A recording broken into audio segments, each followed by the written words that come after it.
នេះយើងមានបងប្រុសបងស្រីមកគូគាត់យក iPhone 11របស់គាត់ដែលមានបញ្ហាជាប់ iCloud ហើយគាត់ថាទុកចោល2ឆ្នាំហើយអត់ដឹងទៅរកជាងខាងណាមកធ្វើឬដើម្បីដោះអីទេហើយចៃដនបានឃើញវីដេអូខ្ញុំក៏យកមកឲ្យខ្ញុំ check មើលឲ្យសិនថាជាងអាចធ្វើបានអត់បញ្ហាបែបហ្នឹងអាចធ្វើទៅប្រើកែប្រែអីអត់ខ្ញុំប្រាប់ទៅគាត់វិញថាករណីបែបហ្នឹងខ្ញុំអាចធ្វើបានប៉ុន្តែបច្ចុប្បន្ននេះវាអត់ទាន់ support SIM ទេយើងប្រើបានតែ Wi-Fi ប្រើបានតែអីចឹងទៅបើចង់ឲ្យប្រើ SIM បានតម្លៃវាខ្ពស់ខ្ញុំខ្លាចបងឯងអត់ធ្វើហើយដល់ពេលគាត់ភាសាមួយប្តីពុនគាត់ទៅគាត់ថាអីទេបងធ្វើ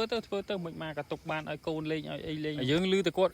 អូខេហើយក៏មិនទុកយូរដែរទាញយកតែខ្សែយើងតែមួយខ្សែមកនេះគេថាខ្សែ USB មួយមកដោតចូលកុំព្យូទ័រតែមកប៉ក់ទៅធ្វើការរងចាំប្រហែលជា5នាទី tool វាអ្នកចាត់ចែងការងារហ្នឹងទេយើងរងចាំទៅអាចឆ្លៀតពេលទៅធ្វើអីផ្សេងទៅក៏បានដែរឲ្យ tool វាអ្នកធ្វើការងារហ្នឹងទៅហើយយើងធ្វើការរងចាំបន្តិចទៅហើយចាំមើល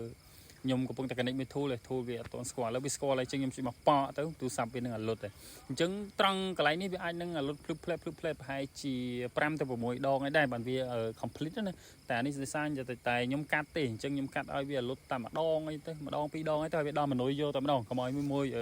មើលទៅខាតពេលខាតអីចឹងណាហើយកុំឲ្យមើលរងចាំយូរអញ្ចឹងមិញវាលុតម្ដងអញ្ចឹងអាចនឹងលុតតែម្ដងនេះទៀតទេអាចនឹងដល់មនុយយកតែម្ដងដោយសារតែយើងកាត់អញ្ចឹងណាមិនចង់ឲ្យមួយខាតពេលវេលាយូរបើសិនជាពុកម៉ែបងប្អូនដែលមានបញ្ហាទៅលើទូរស័ព្ទមិនថាបាក់បែកឬក៏ចង់ធ្វើការផ្លាស់ប្ដូរគ្រឿងបន្លាស់ផ្សេងជាប់ iCloud ជាប់កោដៃជាប់អីទេអាចតាក់ទងមកខ្ញុំបានខ្ញុំនៅខាងពោធិ៍សាត់ស្រុកកកណាមកថាការងាររបស់យើងមកដល់មនុយអញ្ចឹងយើងអត់មានប្របាកអីទៀតទេប៉ុន្តែយើងគាត់ទៅដាក់ Apple ID តម្លៃកម្មវិធីតម្លៃអីជូនគាត់ទៅគាត់ថាអូខេគាត់ថាពេលដែលយើង bypass ឲ្យភ្លាមវារៀងក្តៅម៉ាស៊ីនអញ្ចឹងវារៀង slow កៀងចឹងទៅហើយនេះគឺជា iPhone 11ដែលនៅ version ដែលយើងអាច bypass បានហ្នឹងហើយបើសិនជាបងប្អូនចូលចិត្តវីដេអូនេះកុំភ្លេចជួយឲ្យបេះដូងឲ្យ report ផងអរគុណច្រើន